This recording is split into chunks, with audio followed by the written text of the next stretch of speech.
Assalamualaikum warahmatullahi wabarakatuh.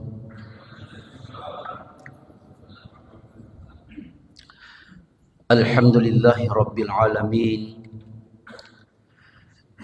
Alladhi syahru Ramadan alladhi unzila fihi al-Qur'an hudan lin-nasi wa bayyinatin minal huda wal furqan.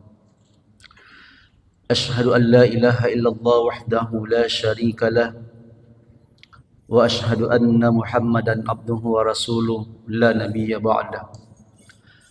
Allahumma salli wa sallim ala hadha nabiyil karim wa ala alihi wa sahbihi ajma'in, amma ba'du. Hadirin sidang jamaah subuh yang dimuliakan oleh Allah Subhanahu wa taala. Alhamdulillah, ungkapan rasa syukur kepada Allah Subhanahu wa taala atas segala nikmat yang Allah anugerahkan kepada kita semua, sehingga pada subuh hari ini kita dapat menjalankan kewajiban kita kepada Allah Subhanahu wa taala. Mudah-mudahan salat berjamaah yang barusan kita laksanakan insyaallah senantiasa menjadi nilai ibadah di sisi Allah Subhanahu wa taala. Amin. Salawat beriring salam kita kirimkan kepada junjungan mulia kita baginda Rasulullah sallallahu alaihi wasallam. Allahumma salli wa sallim wa barik alaihi. Ialah nabi yang menjadi contoh terbaik dalam kehidupan sehari-hari kita. Hadirin jamaah subuh Masjid Al-Ikhlas yang insyaallah dirahmati Allah. Alhamdulillah kita sudah berada di hari ke-21 dalam bulan suci Ramadan. Rasulullah sallallahu alaihi wasallam ini membagi 3 bagian dari Ramadan. Pertama, 10 pertama. Apa keutamaan orang yang beribadah dengan sungguh-sungguh, dengan ikhlas, dengan iman 10 pertama? Maka Allah menjanjikan rahmatnya pammasina Allah Ta'ala. 10 kedua 11 sampai 20 yang dijanjikan adalah makfirahnya Allah, ampunan Allah Subhanahu wa taala. Yang ketiga atau 10 terakhir 21 mulai hari ini sampai akhir, yaitu itqu minan nar, pelepasan dari api neraka. Hadirin jamaah yang dimuliakan oleh Allah, kalau kita melihat dari 3 bagian ini, sungguh celakalah orang, sungguh merugilah orang Pak, datang bulan Ramadan kepadanya, dia tidak mendapatkan rahmatnya Allah, dia tidak mendapatkan ampunannya Allah, bahkan dia tidak diberikan jaminan kebebasan atau pelepasan dari api neraka. Maka bersyukurlah kita yang hadir di tempat ini sampai hari ini istiqomah di jalan Allah Subhanahu wa taala menjalankan amalia Ramadan. Perlu kami sampaikan Bapak Ibu, orang yang mendapatkan keberkahan, kemuliaan bulan Ramadan itu orang-orang yang dipilih oleh Allah Subhanahu wa taala. Tidak semua orang mampu mendapatkan keberkahan dan kemuliaan Ramadan, Pak. Kita tahu bersama bahwa Ramadan datang itu membawa berkah, membawa rahmat, membawa ampunan, tapi hanya orang-orang yang dipilih oleh Allah. Siapakah dia? Ya ayyuhalladzina amanu kutiba alaikumusiyam. Hanya orang-orang berimanlah. Makanya Buya Hamka Pak pernah mengatakan seperti ini. Kalau engkau ingin melihat Islam, orang Islam, maka lihatlah ketika hari raya Idul Fitri. Lihatlah ketika hari raya Idul Adha. Itu orang Islam banyak sekali Pak, berbondong-bondong, bahkan sampai tidak muat Masjid Al-Ikhlas ini.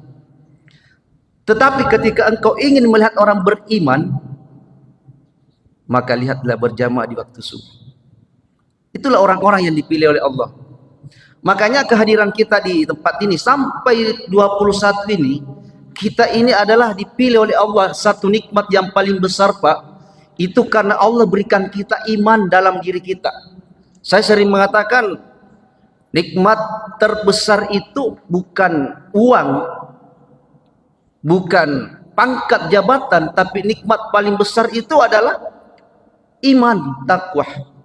Maka sungguh bahaya besarlah, musibah besarlah orang-orang yang tidak memiliki iman dan takwa dalam dirinya. Kenapa? Karena Allah menjanjikan, inna akramakum indallahi atqakum. Sebaik-baiknya, sikesina, rupa tawe, atau orang itu yang terbaik di hadapan Allah, katanya atqakum, yang senantiasa bertakwa.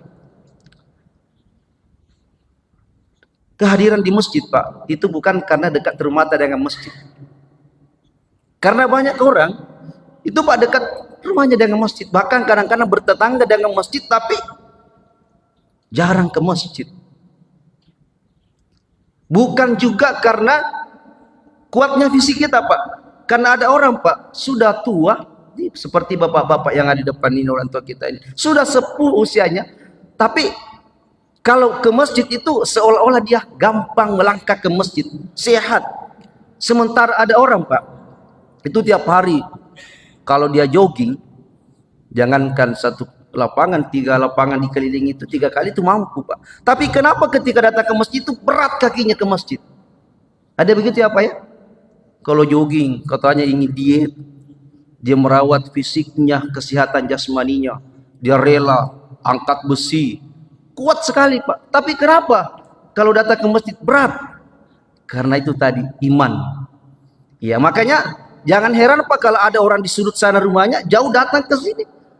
Ada juga orang yang dekat rumahnya tidak datang. Ada orang yang fisiknya sudah lemah pakai tongkat ke masjid, ya. Bahkan dituntun oleh anaknya, cucunya datang ke masjid. Kenapa? Karena ada dorongan iman tadi, Pak. Sementara ada orang yang kuat masih muda. Ini kan kalau kita lihat persentase, Pak, itu lebih banyak usia tua daripada usia muda. Harusnya kalau berbicara fisik, orang-orang muda yang banyak datang ke masjid. Tapi buktinya kan, dan itulah pilihan Allah kepada kita menjadi orang-orang yang beriman dan bertakwa kepadanya. Hadirin sidang jamaah subuh yang dimuliakan oleh Allah Subhanahu wa taala. Maka 10 terakhir nih, Pak, saya mengingatkan kepada diri saya dan kita semua. Mari kita manfaatkan waktu yang ada. Detik-detik terakhir ini mari kita manfaatkan. Ada ujian saat ini yang Allah berikan kepada kita, khususnya yang berjamaah ke masjid. Yaitu, Pak, sekarang musim hujan, ya. Coba lihat, tarawih hujan, subuh hujan. Iya. Bagi orang-orang yang imannya lemah, apa Nabi bilang? Jami pergi tarawih deh, mending tidur. Itu yang lemah imannya. Tapi yang kuat imannya, hujan tidak menghalangi kita datang ke masjid, cuma hanya membasahi. Maka dia pakai segala cara, pakai payung, bahkan Bapak Ibu tabe, pamoporeng nggak tanam pengenggak. Kalau hujan deras, pakai mobil tak datang ke masjid, Pak. Saya kadang-kadang melihat ada orang punya mobil mewah, mahal mobilnya, tapi kenapa tidak pernah dipakai ke masjid? Hujan deras, kenapa tidak datang ke masjid? Hujan deras. Saya bilang, kan punya mobil, pakailah mobil. Justru itulah, Pak, harta kita. Mobil kita itu sebenarnya itulah yang akan mengantarkan kita dekat kepada Allah. Tapi kalau gara-gara mobil kita yang membuat kita jauh kepada Allah, maka sesungguhnya itulah nanti yang akan melilit kita, yang akan membuat kita tersiksa di hadapan Allah. Kenapa? Mobil itu, Pak, nanti akan bersaksi di hadapan Allah. Ya Allah, ya Rabb, ada hambamu di Minasau, Pak, di Masjid Al-Hilas jamaah, tidak pernah datang ke masjid gara-gara hujan, padahal saya ini mobil ini kenapa tidak pernah dipakai di garasi terus, dilap, dicuci, tapi tidak mau kotor gara-gara datang ke masjid. Iya, sungguh rugilah kita. Sementara orang yang menggunakan mobilnya ke masjid, apa kata mobilnya di yaumil kiamah? Ya Allah, ya Rabb, ada hambamu di situ. Saya tiap waktu dipakai ke masjid, karena hujan saya dipergunakan. Maka mobil nanti itu akan menjadi saksi di hadapan Allah Subhanahu wa taala. Ya, semua yang ada di langit dan di bumi ini, Pak, akan berbicara nanti ketika kita menghadap kepada Allah Subhanahu wa taala. Hadirin yang dimuliakan oleh Allah Subhanahu wa taala. Maka Ada 3 pertanyaan yang saya ingin sampaikan kepada kita sebagai pengingat, sebagai motivasi kita, Pak. Iya, apa pertanyaan itu? Mudah-mudahan mampu mengingatkan kita, memberikan spirit ibadah kepada Allah Subhanahu wa taala. Dan saya kira pertanyaan ini tidak susah jawabannya. Ya, apa pertanyaan pertama, Pak?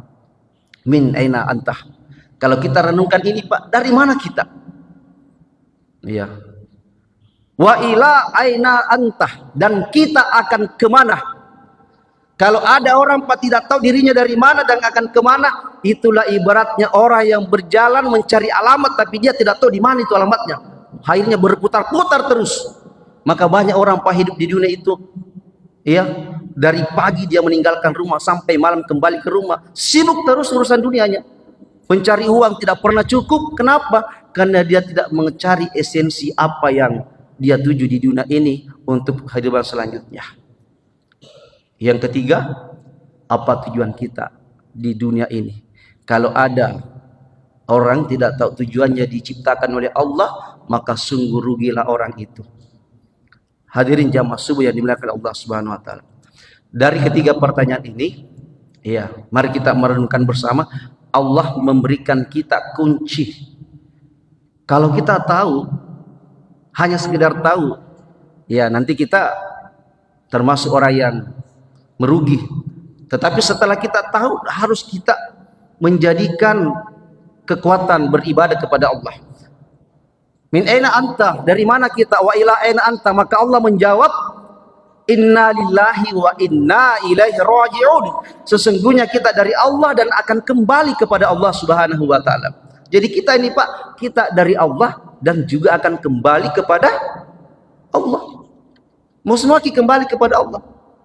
Nah, terus pertanyaannya, Pak, sudahkah kita siap kembali menghadap kepada Allah? Karena ada amanah yang Allah berikan kita di bumi ini, maka pasti nanti akan kita dimintai pertanggungjawaban. Tidak usahlah Pak kepada Allah. Kalau Pak Camat menyuruh bawahannya, pergi ke di sana, ini tugas kau kerjakan ini ya, kerjakan sesuai dengan prosedur yang ada. Kira-kira bawahannya ini apa yang dilakukan? Pasti berusaha maksimal mungkin memberikan yang terbaik. Kalau dia tidak menjalankan yang terbaik, takut-takut menghadap sama Pak Camat. Atau misalnya Pak Wali Kota, takut-takut. Kenapa? Salah kayak ini, nanti dipecat kayak ini, tidak sesuai dengan arahan pimpinan ini. Begitupun kita kepada Allah, kalau tidak sesuai dengan perintah Allah yang kita jalankan, maka sesekali nanti bertanggungjawabkan kehidupan kita. Maka di dunia ini, Pak, ad-dunya mazra'atul akhirah. Dunia ini adalah tempat persinggahan untuk menuju akhirat, perjalanan. Jadi kita ini, Pak, bagaikan orang musafir. Kalau orang musafir itu dia harus berjalan mempersiapkan bekalnya. Maka sebaik-baik bekal, fatazawwadu fa inna khairaz zadi taqwa. Sebaik-baik bekal kita, Pak, adalah ketakwaan. Itulah bekal yang terbaik. Kemudian yang ketiga tadi, apa tujuan kita? Apa tujuan kita di dunia ini, Pak Bu? Ya, tujuan kita, wa ma khalaqtul jinna wal insa illa liya'budun. Tidaklah aku ciptakan jin dan manusia melainkan untuk beribadah kepada aku, kata Allah. Jadi tujuan kita, Pak, di bumi ini satu, ji, beribadah kepada Allah Subhanahu wa taala. Iya, tapi kadang-kadang ada orang, Pak, dia mengatakan baru beribadah kalau sholat, kalau puasa, kalau zakat, kalau haji. Iya. Padahal ibadah itu, Pak, segala bentuk perbuatan kita ini bisa menjadi nilai ibadah di sisi Allah Subhanahu wa taala. Kan ada itu doa kita, Pak. Doa sapu jagat. Rabbana atina fid dunya hasanah wa fil akhirati hasanah wa qina adzabannar. Ya Allah, ya Rabb, berikan aku kebaikan dunia dan akhirat dan jauhkan kami dari api neraka. Kalau kita mengatakan kebaikan dunia dan akhirat, kita bilang 50 dunia, 50 akhirat. Oh, keliru kita memahami doa ini, ayat ini. Karena dunia dan akhirat itu tidak bisa dipisahkan. Karena saling melengkapi, berkesinambungan. Ya, maka dunia ini tempat kita menanam amal-amal ahsanu, amal-amal terbaik. Dan itulah nanti yang akan kita petik di yaumil kiamah. Ya, maka inilah Pak, berjamaah kita, puasa kita, bacaan Al-Quran kita, silaturahim kita, memberikan makan kepada orang yang berpuasa, maka itulah akan menjadi nilai-nilai amalan-amalan yang terbaik yang bisa menyelamatkan kita di akhir kemudian. Sidang jamaah subuh yang dimuliakan oleh Allah Subhanahu wa taala. Maka berapa lama Pak kita hidup di dunia ini? Gak ada yang tahu. Berapa lama kita hidup di dunia ini? Kalau kita ingin berkaca dan melihat kepada umur Rasulullah dan yang dijelaskan oleh Nabi, umaru ummati ma baina sittina ila sab'i, kata Nabi, umurnya umatku itu antara 60 sampai 70 tahun. Dan Nabi meninggal dunia usia berapa Pak? 63 tahun. Jadi kalau kita di sini yang umurnya sudah ada 60, 63, siap-siap lagi. Tidak lama itu, tidak jauh dari situ. Orang 80, 90 itu 1-2 aja, yang banyak itu 60 sampai 70, dan itu Nabi yang mengatakan. Ya, maka ada orang pernah bertanya, sahabat pernah bertanya, ya Rasulullah, ayul mu'minun al-aqiyas, siapakah orang yang paling cerdas itu? Kalau kita ditanya siapa orang cerdas, paling mengatakan profesor, doktor, master, sarjana. Tapi kata Nabi, bukan itu orang yang hebat, bukan itu orang yang cerdas, tapi orang yang cerdas adalah orang yang senantiasa mengingat kematian. Itulah orang yang cerdas. Kenapa? Dia mempersiapkan dirinya untuk menghadapi kematian. Kullu nafsin dha'iqatul maut, semua yang bernyawa pasti akan berjumpa dengan kematian. Tapi tadi mohon maaf ya, yang muda-muda, yang masih 40, 30 atau belum 60, jangan bilang kalau begitu saya masih lama. Oh, belum tentu. Belum tentu kita.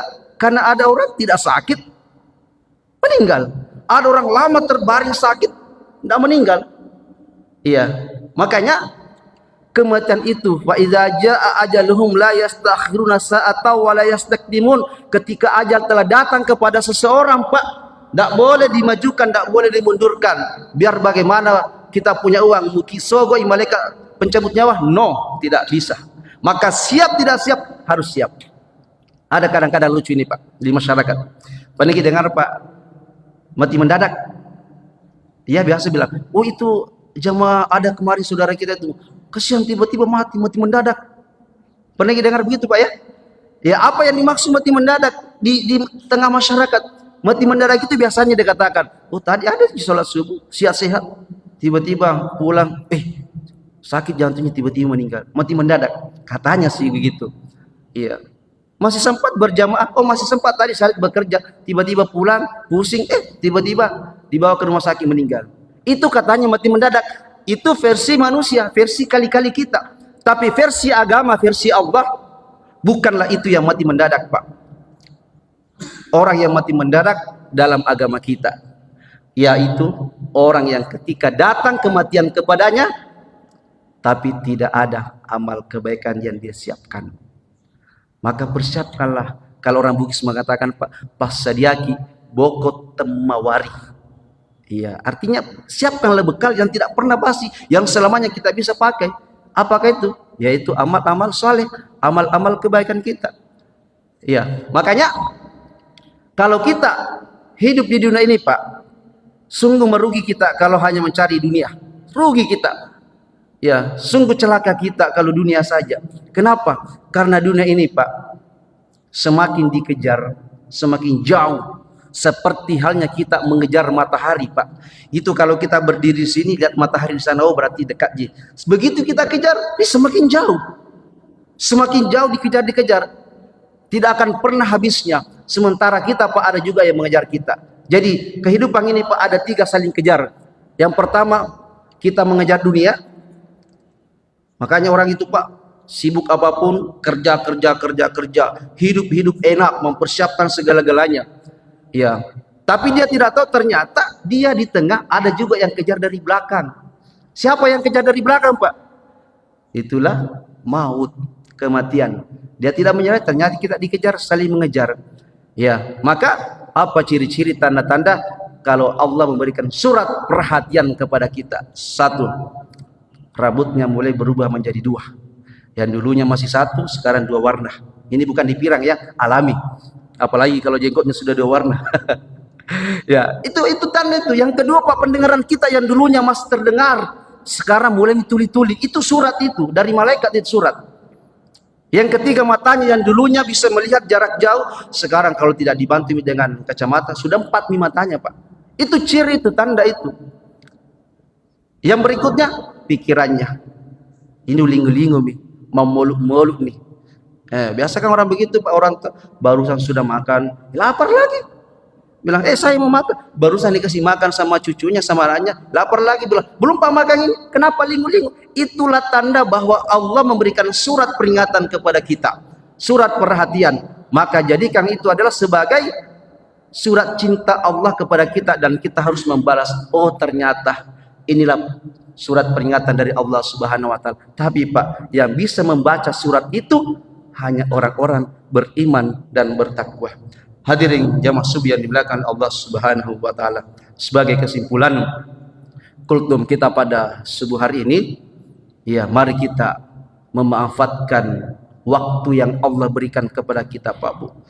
Ramadan ini, jadikan Ramadan membawa berkah, menghancurkan segala sifat-sifat keburukan kita, dan tanamkan sifat-sifat kebaikan. Yang kedua, kalau kita beribadah di Ramadan ini, Pak, seolah-olah, seakan-akan Ramadan ini adalah Ramadan terakhir untuk kita. Ada jaminan, Pak, Ramadan tahun depan bisa kita berjumpa? Tidak ada. Atau saya tanya, adakah saudara kita di kompleks ini atau jamaah masjid tahun lalu, Pak, sama-sama kita berjamaah berpuasa, tapi tahun ini sudah tidak ada? Ada. Kira-kira itu potensi nggak terjadi pada kita? Sangat potensi. Maka ketika urusan ibadah, ya, kalau kita beribadah seolah-olah kita akan mati besok, tapi ketika kita mencari dunia, seakan-akan kita akan hidup selamanya. Inilah motivasi ibadah kita kepada Allah Subhanahu wa Ta'ala. Maka momentum Ramadan ini, Bapak Ibu, kita manfaatkan sebaik-baiknya. Jangan menjadi penghalang hujan gara-gara panas, gara-gara yang lain. Maka gunakanlah kesempatan kita yang Allah berikan kepada kita. Mumpun Allah memberikan kita kesempatan, maka jadikan kesempatan ini adalah kesempatan yang terbaik untuk kita mengabdikan diri, menghambakan diri kepada Allah Subhanahu wa Ta'ala. Dan orang yang berpuasa, bertarwih selama Ramadan beramal apa? Ada gelar khusus yang Allah berikan. Karena Ramadan pendidikan tarbiyah, bukan sarjana, bukan magister, bukan doktor, bukan profesor, tapi di atasnya apa gelarnya itu, Pak? La'allakum tattaqun. Itulah orang-orang terbaik di hadapan Allah Subhanahu wa Ta'ala. Mudah-mudahan Allah menuntun kita, memberikan kita kesehatan, memberikan kita kesempatan sehingga kita bisa menjadi pemenang di dalam bulan suci Ramadan ini. Terima kasih Bapak Ibu, ini yang dapat kami sampaikan. Semoga ada manfaatnya untuk kita semua. Kebenaran datanya dari Allah, dan kesalahan, kehilafan datanya dari pribadi saya sebagai manusia biasa. Al-anfu minkum, wabillahi taufiq wal hidayah. Wassalamualaikum warahmatullahi wabarakatuh.